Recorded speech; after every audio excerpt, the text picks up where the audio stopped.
Hello बच्चों।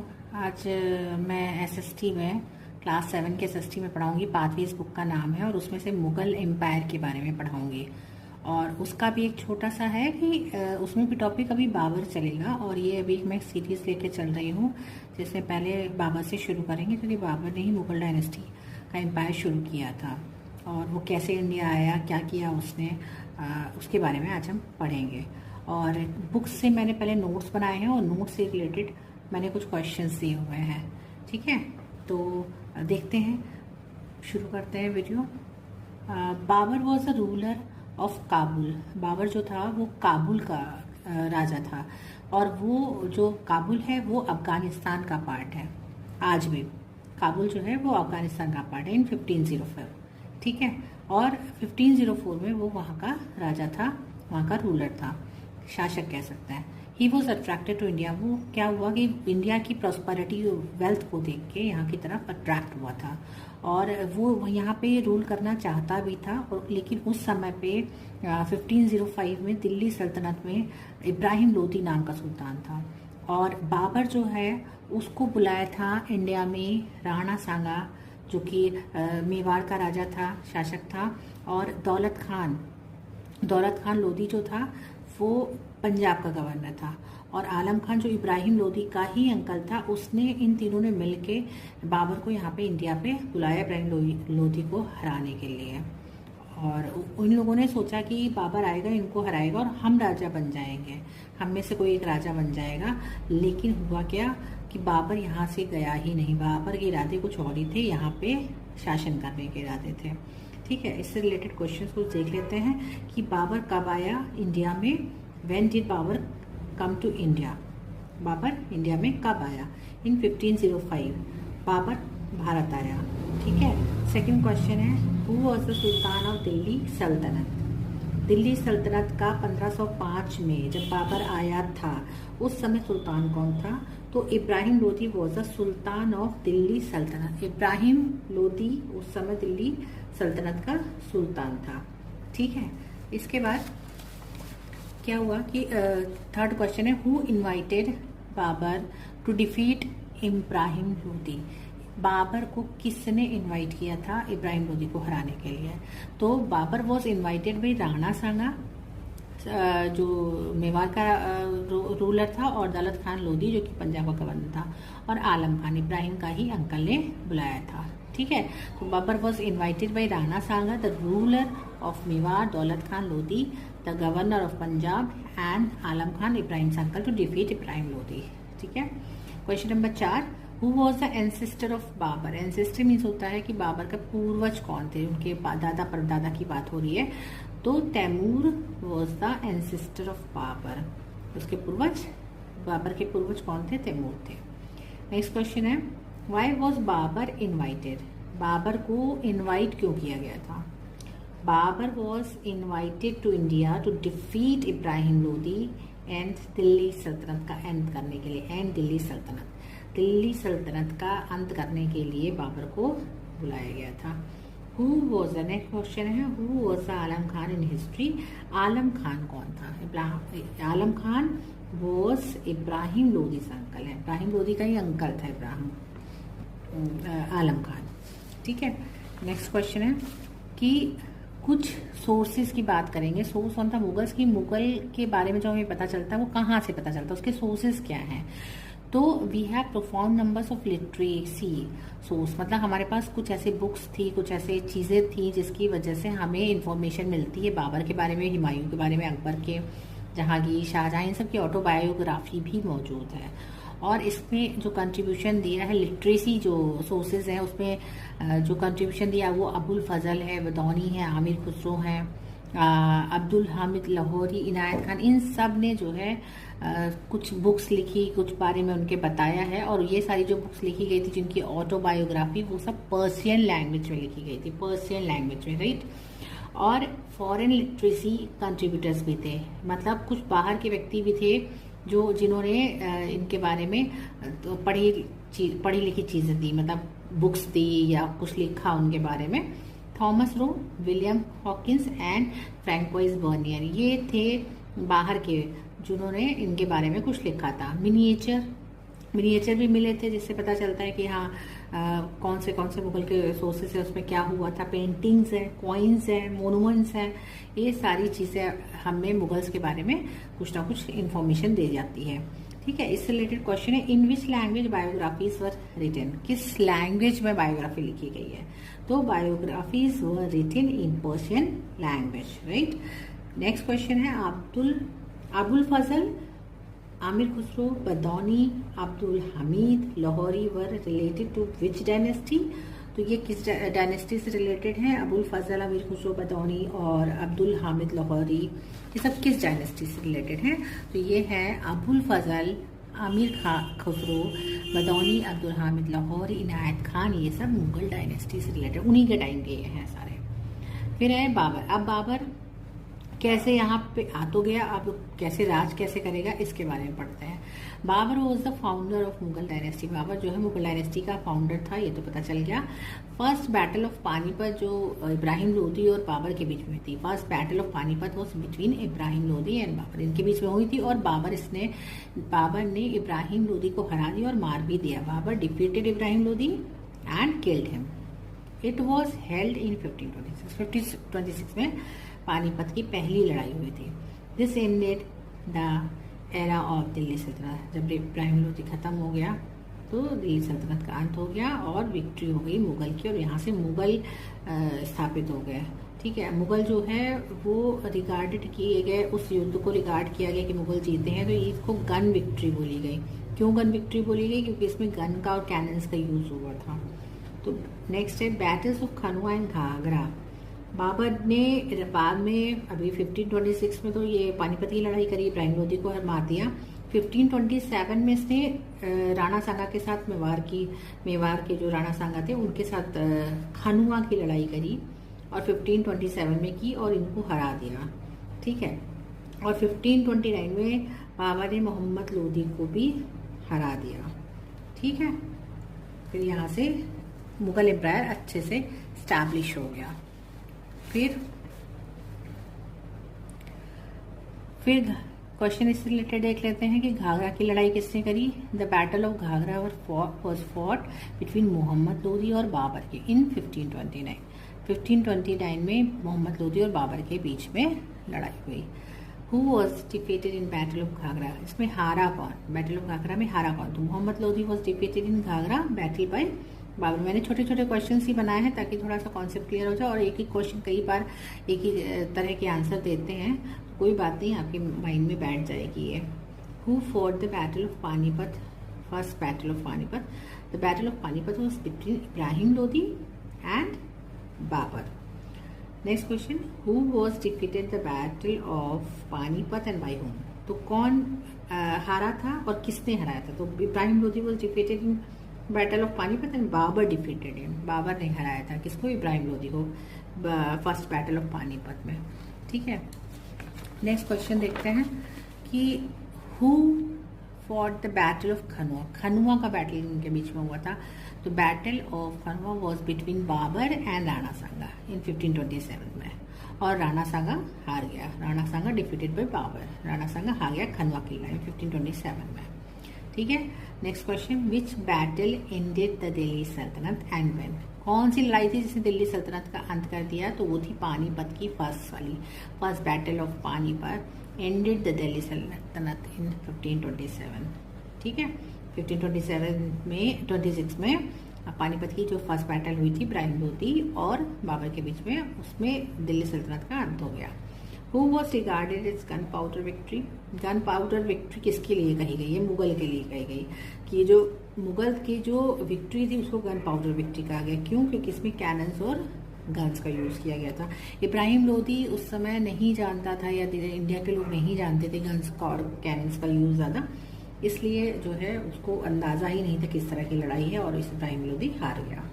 Next question है, why the Mughals victory was regarded as gunpowder. तो वही मैंने बताया कि गन से और कैनन से यूज करी गई थी, इसीलिए वो गन पाउडर विक्ट्री है। The Mughals victory was regarded as gunpowder victory because Babar used gun and cannons in the battles which was unknown previously, जो कि हम लोगों को पहले से जानकारी नहीं थी, इसलिए इंडिया को। Where was Babur buried, Babur को कहाँ दफनाया गया? Babur was buried at Bagh-e Babri garden in Kabul, Afghanistan में ही है बाग-ए बाबरी, वहाँ पे। ठीक है, next question, what is the name of autobiography book of Babur?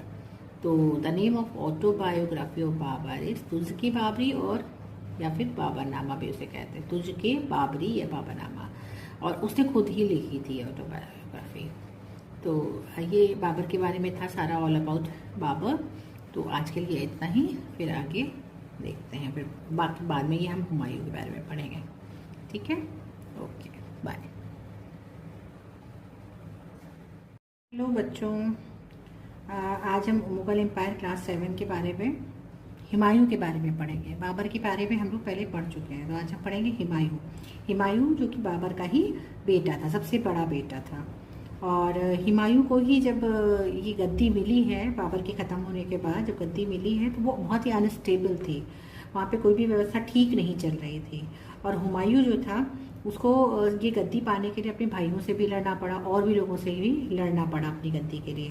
तो उसने जो सबसे पहली बैटल लड़ी वो थी चुनार का युद्ध। चुनार का जो बैटल हुआ था वो 1532 में हुआ था, हुमायूं का, ठीक है। और ये जो था बैटल चुनार वाला 1532 में, ये उसने लड़ा था शेर शाह सूरी के साथ में लड़ा था।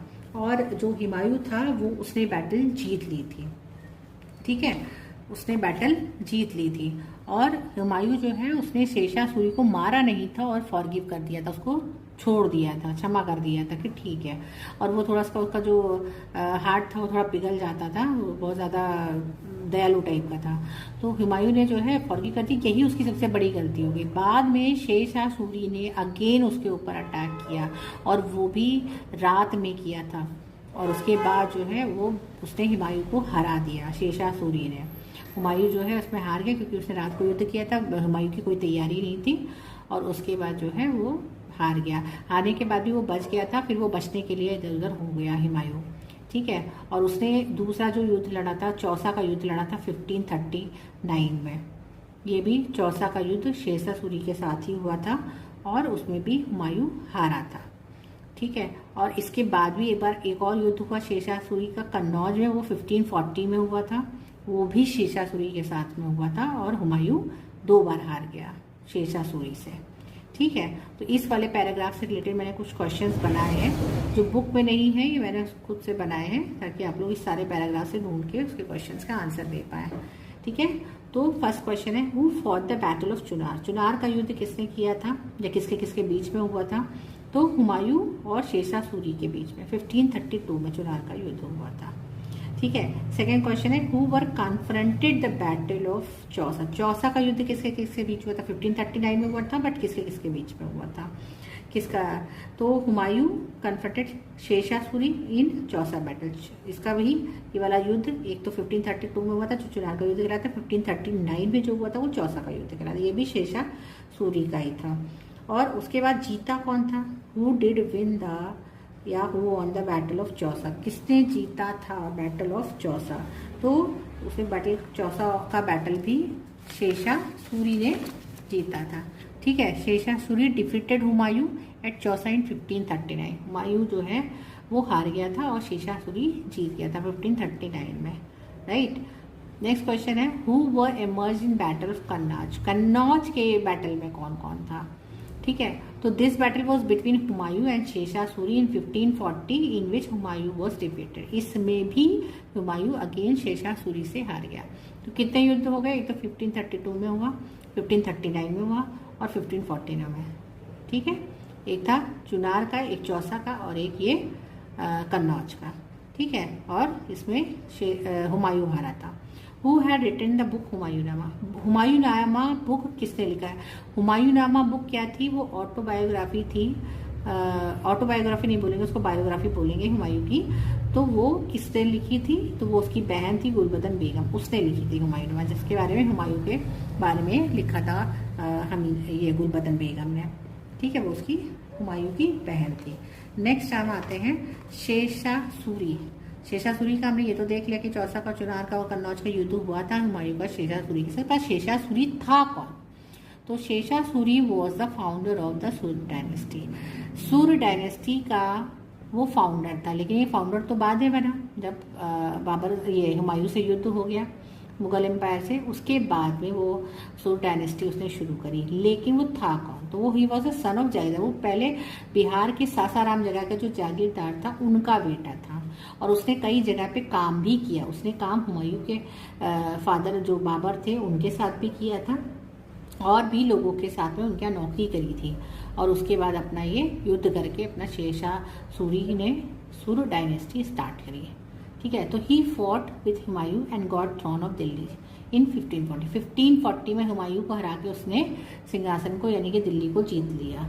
ठीक है, और लेकिन जो शेषा सूरी था वो बहुत अच्छा शासक था। बहुत ज़्यादा समय तो उसने नहीं बिताया एज ए किंग, 5 साल ही बिताए थे, लेकिन उसने कई सारी चीज़ें, बहुत ही अच्छा उसका एडमिनिस्ट्रेशन था। उसने कई सारी चीज़ें इंट्रोड्यूस करवाई।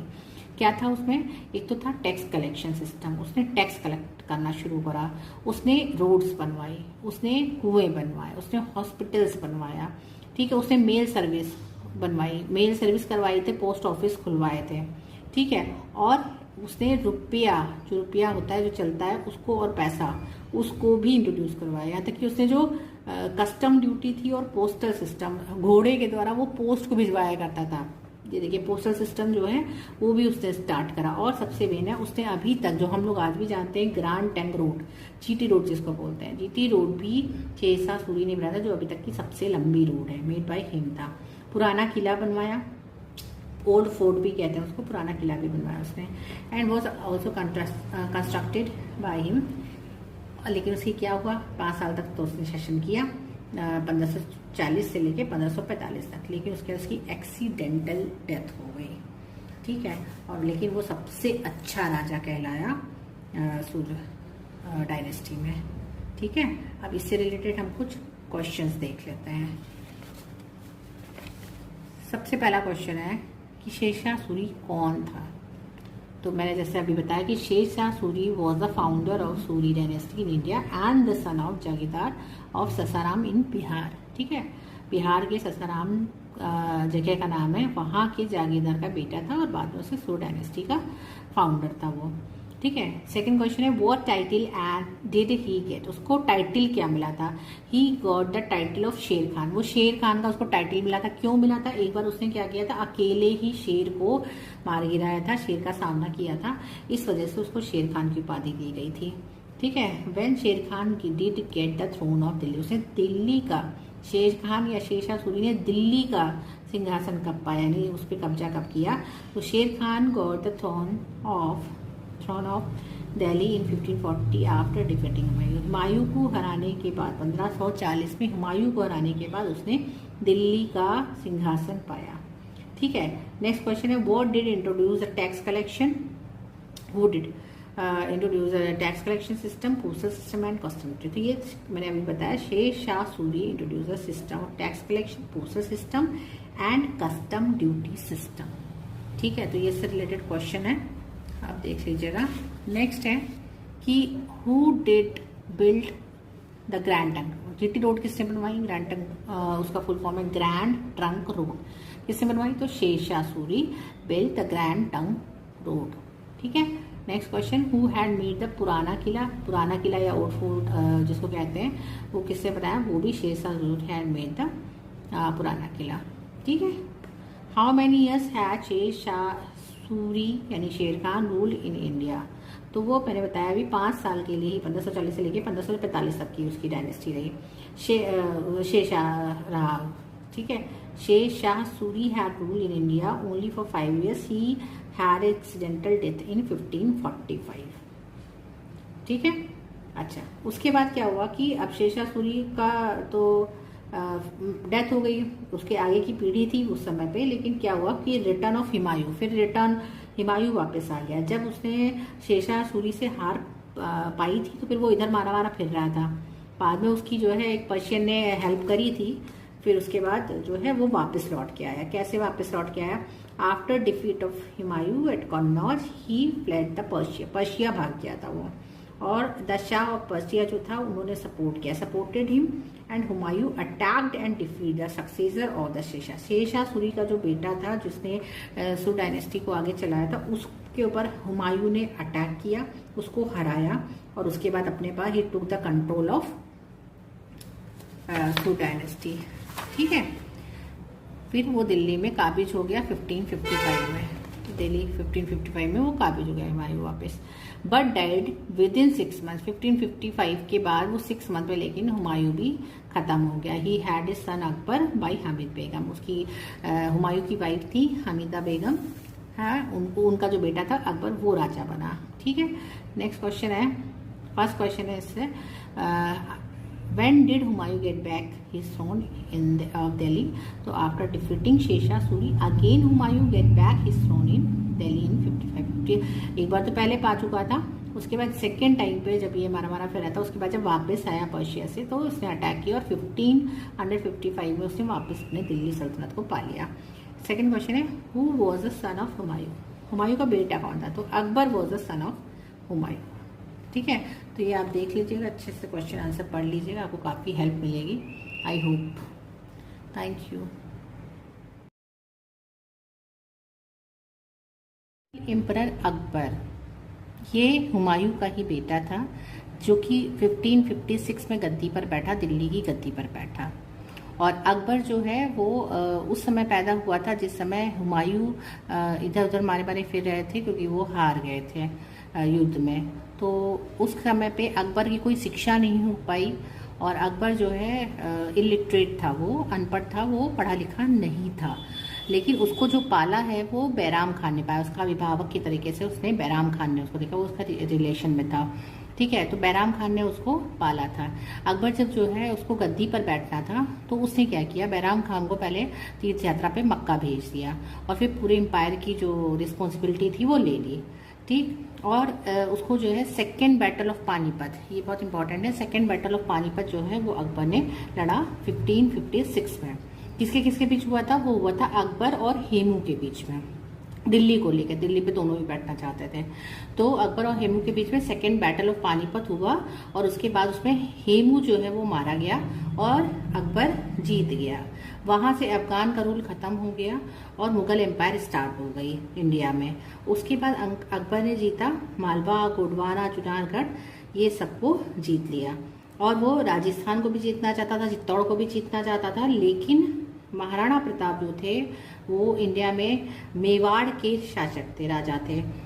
ठीक है, महाराणा प्रताप मेवाड़ के शासक थे। इन्होंने रिफ्यूज कर दिया कि ये नहीं चाहते थे कि इनका एम्पायर जो है वो मुगल एम्पायर में सम्मिलित हो।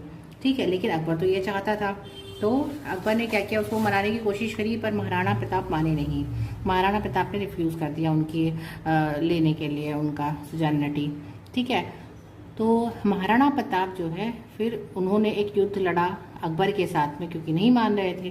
तो अकबर ने और महाराणा प्रताप ने युद्ध लड़ा जो कि बहुत इंपॉर्टेंट है, वो है हल्दी घाटी का युद्ध 1576 में।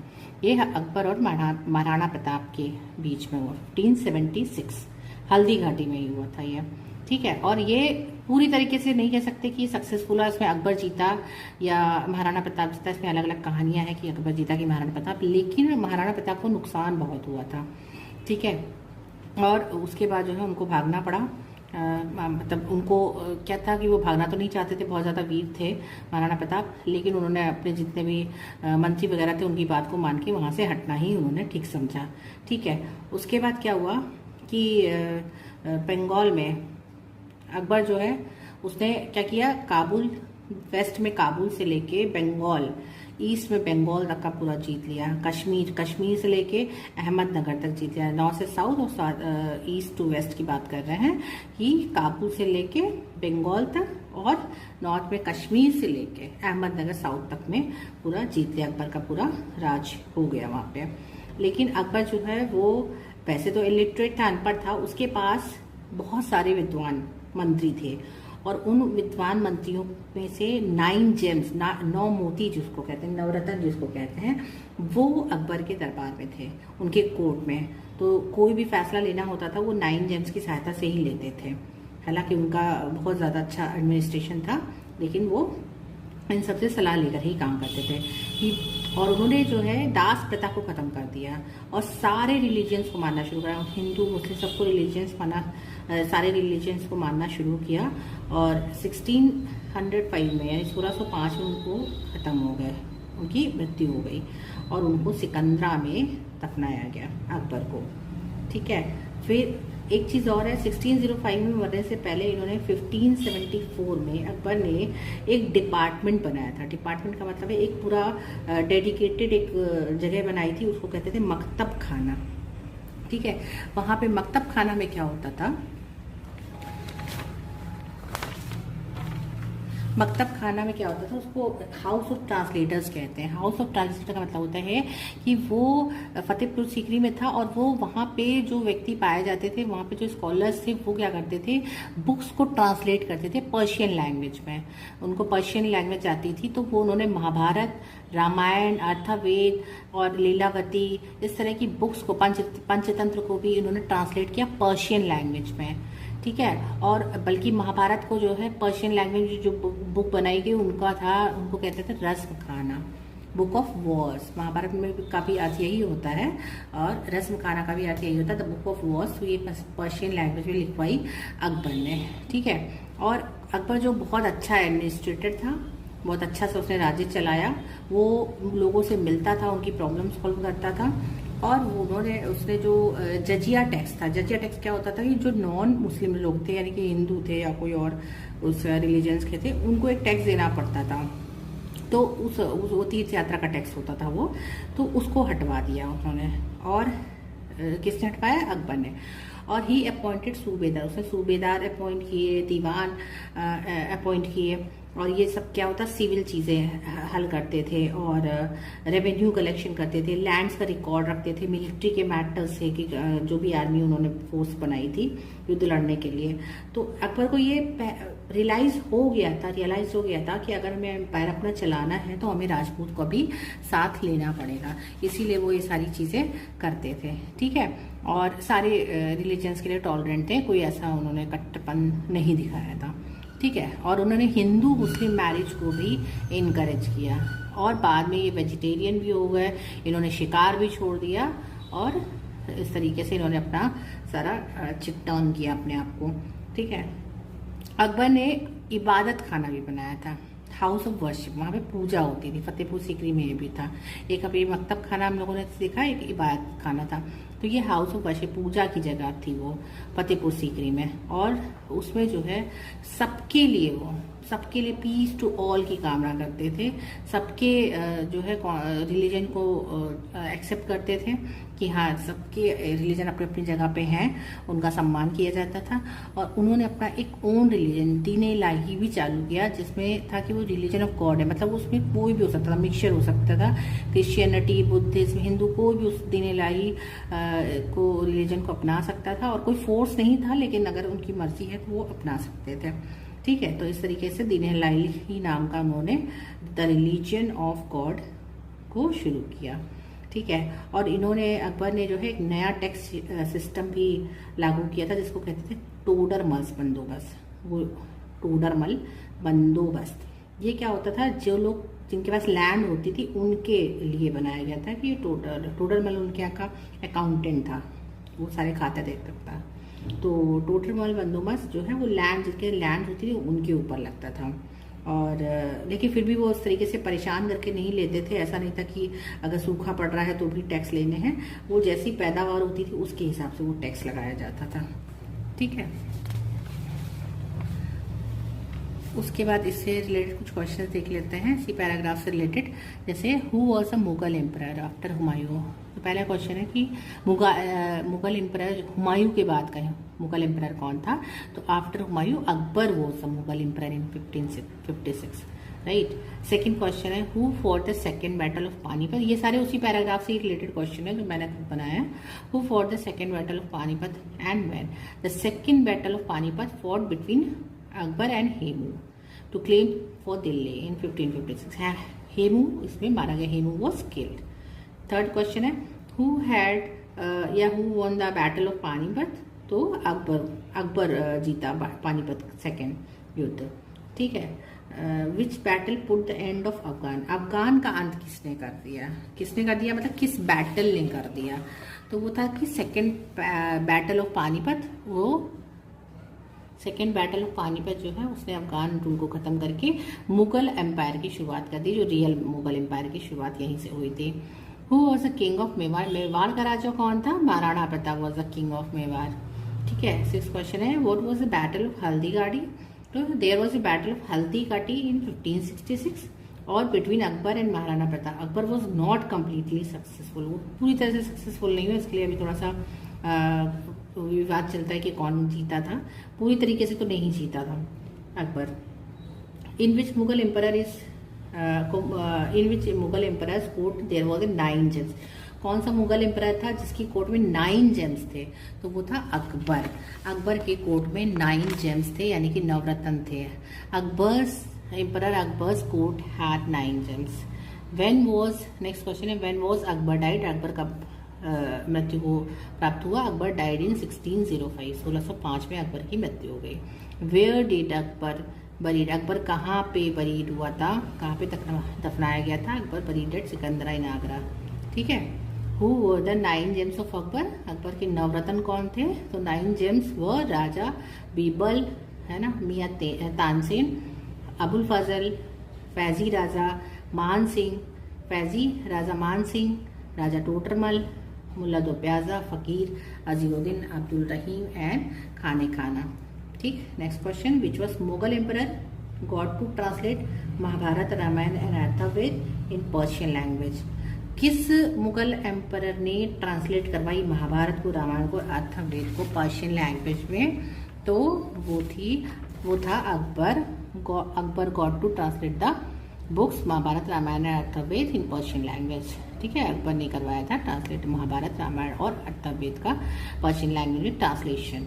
What was the name of Persian Mahabharata, Persian Mahabharata का नाम क्या था, Razmnama. The book of words was the name of Persian book of Mahabharata, right. What was the jizya tax, jizya tax क्या था, बहुत इंपॉर्टेंट है। जजिया टैक्स क्या था, वो is to paid by non Muslim, जो नॉन मुस्लिम होते थे उनको तीर्थ यात्रा के लिए जजिया टैक्स पे करना पड़ता था, वो किसने जो है वो था जजिया टैक्स। हु रिपील द जजिया, किसने हटवाया था जजिया टैक्स, तो वही अकबर ने, अकबर ने repeal the jizya tax. Where was the Maktab Khana, Maktab Khana कहाँ था, तो Maktab Khana was in Fatehpur Sikri, which means house of translation. Fatehpur Sikri, Maktab Khana का अर्थ भी क्या था, हाउस ऑफ ट्रांसलेशन, और कहाँ पे था, फतेहपुर सीकरी में था। Who had created his own religion, Deen rally, किसने अपना ही रिलीजन स्टार्ट किया, कौन था वो, तो वो था अकबर। अकबर जो है उसने क्रिएट किया, Akbar created his own religion, Deen Ilahi, the religion of God था, which was a mixture of all religion, mixture था पूरे सारे रिलीजन्स का। हु वॉज फॉर्मुलेटेड अ टोडरमल्स बंदोबस्त टैक्स, है ना, who had formulated Todarmal tax. ठीक है। किसने ये टोडरमल टैक्स किसने चलाया था, अकबर। अकबर हैड फॉर्मुलेटेड टोडरमल बंदोबस्त tax which applied on land holder, जिनके जमीनें होती थी उनके ऊपर ये टैक्स लगता था। Who had allowed to Portuguese for trade setup, Portuguese को किसने अलाउ किया था ट्रेड करने के लिए, तो Akbar allowed Portuguese for the trade setup. ठीक है। तो यहाँ से ये अकबर पे जितने पेज थे क्वेश्चन वो यहाँ से कंप्लीट हो गए। अकबर के बाद आए उनके बेटे जहांगीर, तो Jahangir ascended the Mughal throne after Akbar's death in 1605। 1605 के बाद जहांगीर ने मुगल एम्परर को मुगल थ्रोन को संभाला। ठीक है। Jahangir was proficient in many language, Jahangir जो है वो पढ़ा लिखा था, उसको बहुत सारी लैंग्वेज आती थी और अच्छा एडमिनिस्ट्रेटर था, and was good administration. Jahangir was a tolerant ruler, Jahangir जो है बहुत कट्टरवादी नहीं था, टॉलरेंट रूलर था, मतलब सारे धर्मों को मानता था। He attempted to reform society, however six were trained. ठीक है। और वहाँ पे जो सिख था, सिख गुरु अर्जुन देव थे, उसमें उन्होंने उसको जेल में डलवा के उनको फांसी लगवा दी थी। जहांगीर ने was put to death at Jahangir order for assisting Khusrau. Khusrau जो है जहांगीर का बेटा था, वो रिबेलियस बेटा था, वो मतलब विद्रोही था, और उसका जो साथ था वो अर्जुन देव ने, विद्रोह करने में अर्जुन देव ने, सिख गुरु थे अर्जुन देव, उन्होंने उसके रिबेलियस बेटे को का साथ दिया था। इस वजह से जो है वो जहांगीर ने उनको फांसी लगवा दी थी। ही वॉज फेमस, जहांगीर जो है वो फेमस था for his chain of justice. Jahangir जो था वो फेमस था अपने चेन ऑफ जस्टिस के लिए। चेन ऑफ जस्टिस था क्या? उसने क्या किया था, जहांगीर ने he attach the chain with bells. उसने एक सोने की चेन लगवा दी थी और उसमें एक घंटी लगवा दी थी बाहर, जिसमें से कोई भी आउटसाइडर, जो बाहर का व्यक्ति था जिसको न्याय चाहिए होता था या राजा से बात करनी होती थी, वो उस बेल को बजाता था। तो outside his palace anyone in need of justice, जिसको भी न्याय की मांग करनी होती थी, वो उस चेन को पुल करता था तो उससे घंटी बज जाती थी। तो उससे वो एम्परर के मिलने के लिए क्लेम कर लेता था कि हाँ मुझे मिलना है या न्याय चाहिए। तो किसी भी तरह का टॉपिक हो सकता था, एग्रीकल्चर से रिलेटेड, कॉमर्स रिलेटेड, इंडस्ट्री से रिलेटेड, फ्लोरिस्ट से, तो मतलब कोई भी। तो उस टाइम पे जो उस समय का जो एम्पायर था उसका वो फ्लोरिश था, अच्छा था, मतलब अच्छा चल रहा था। ठीक है, उसके बाद इन्फ्लुएंस ऑफ नूरजहां। नूरजहां कौन थी? नूरजहां जहांगीर की पत्नी थी। मतलब इन्फ्लुएंस ऑफ नूरजहां, मतलब इसका नूरजहां का क्या प्रभाव पड़ा इस मुगल एम्पायर पे, उसकी बात हो रही है। तो जहांगीर ने नूरजहां से शादी करी थी और वो बहुत ब्रेव गर्ल थी, ब्रेव लेडी थी। जहांगीर जो है वो उस पर पूरी तरीके से, Jahangir relied heavily on her advice. Jahangir जो है वो उससे एडवाइस लेते थे और उस पर भरोसा भी करते थे। बाद में क्या हुआ, ही handed completely rain of administration. बाद में उसने, नूरजहां ने पूरी तरीके से एडमिनिस्ट्रेशन अपने हाथ में ले लिया था, या कह दो कि जहांगीर ने दे दिया था। ठीक है, she signed royal farmers and even farmans, sorry, she signed royal farmans and even had coins printed with her image. उसकी जो उस समय की कॉइन्स चल रही थी उस पर नूरजहां की इमेज भी बनी हुई है और वो कई सारे रॉयल फॉर्मांस पे साइन भी करती थी। She became an effective political power में भी हो रही है जहांगीर के टाइम पे। ठीक है, she also assisted Jahangir in designing the beautiful Shalimar. Shalimar Bagh जो है वो कश्मीर में है और जहांगीर के साथ में उसने मिलकर डिजाइन करवाया है, माने उसमें उसके भी सजेशंस थे।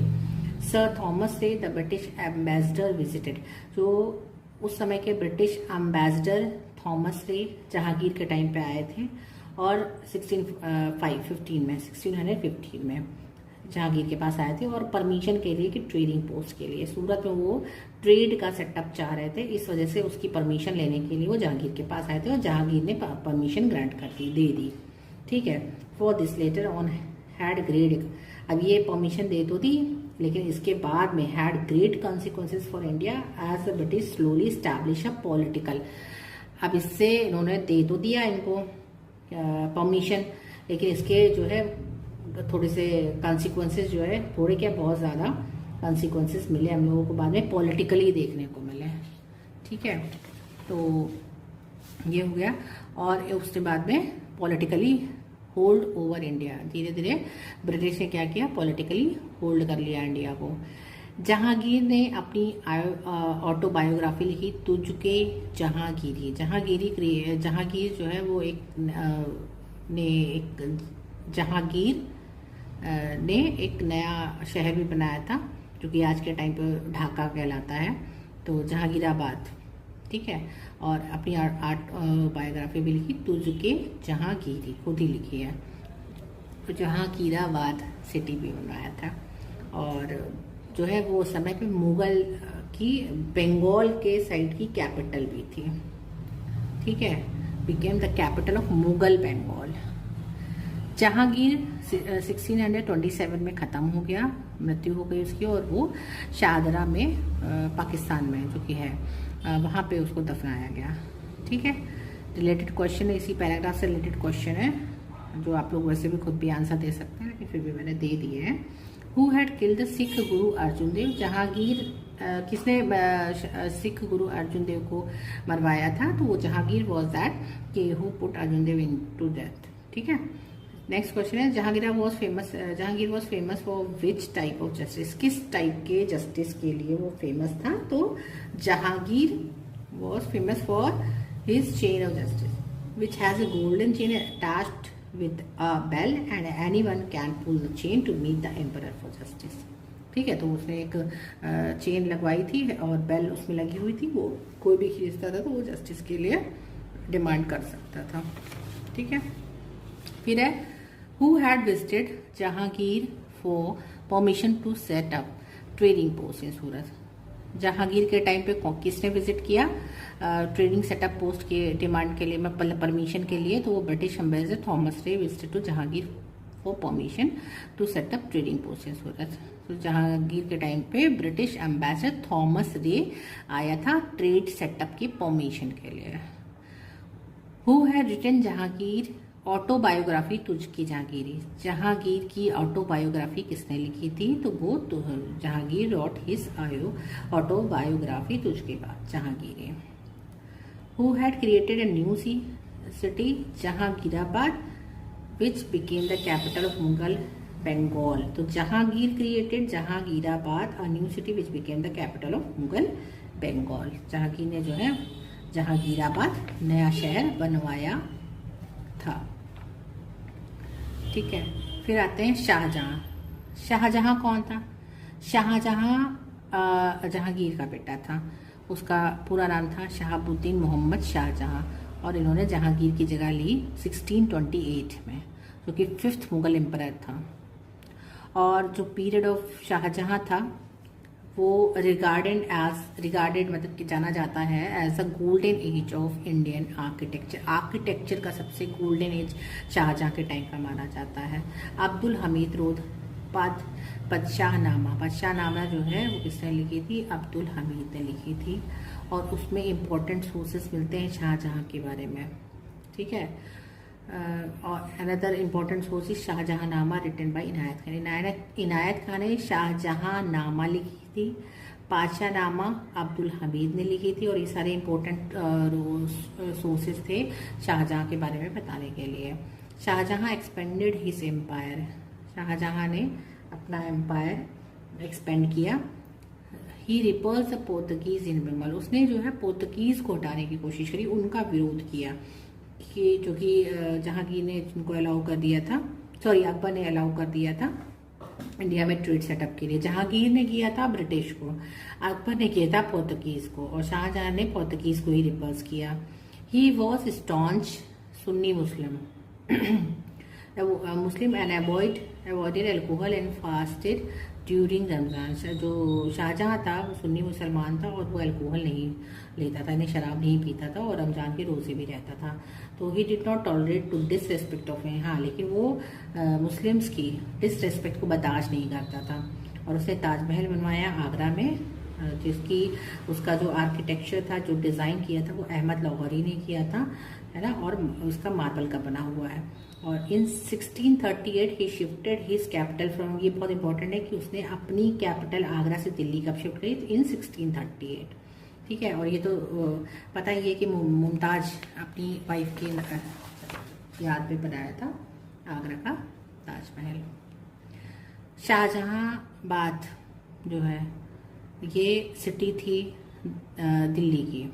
ठीक है, और ये इम्पीरियल सिटी कहलाती है, बहुत अच्छी सी, बहुत well maintain. This imperial city was walled, broad street, market, gardens, water channel and fortified place known as the Lal Qila.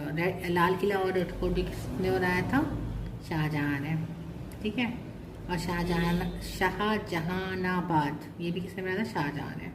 He also constructed Jama Masjid. Jama Masjid भी दिल्ली में शाहजहां ने बनवाई थी। इन 1657 शाहजहां फैले, 1657 में शाहजहां बीमार हो गया, और 1658 में जो है औरंगजेब ने उसकी गद्दी ले ली। इन 1658 विक्टर फ्रॉम 4 सन।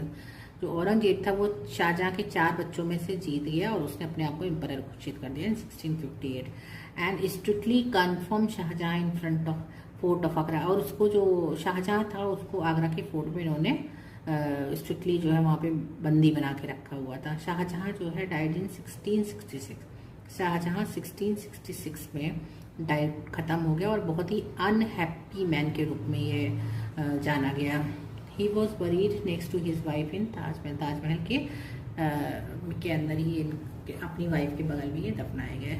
क्वेश्चन है who had ascended the throne after Jahangir. Jahangir के बाद किसने सिंहासन लिया? तो वो तो Shah Jahan ascended the throne after Jahangir in 1628 as the 5th Mughal emperor. 1628 में जहांगीर जो है उसकी जगह पे शाहजहां राजा बना था, 5th मुगल एम्परर। ठीक है। और whose reign was called the golden age of Mughal architecture, किसका समय जो है वो golden age of Mughal architecture कहलाता है, वो है Shah Jahan. Reign was called the golden age of Mughal architecture. तो शाहजहां के टाइम का जो भी काल है वो गोल्डन एज कहलाता है मुगल आर्किटेक्चर के रूप में। हु रोट पादशाहनामा, तो पादशाहनामा अब्दुल हमीद रोट। ठीक है। हु रोट शाहजहांनामा, शाहजहांनामा किसने लिखी थी, Inayat Khan wrote Shahjahannama. Who repulsed the Portuguese in Bengal? Shahjahan repulsed the Portuguese in Bengal, Shahjahan ने पोर्तुगीज का विरोध किया। Who had made Taj Mahal in memory of Mumtaz Mahal, Shahjahan made Taj Mahal in memory of Mumtaz Mahal after her death। Mumtaz Mahal यानी अपनी वाइफ के मृत्यु के बाद किसने ताजमहल बनवाया, तो वो शाहजहां ने बनवाया।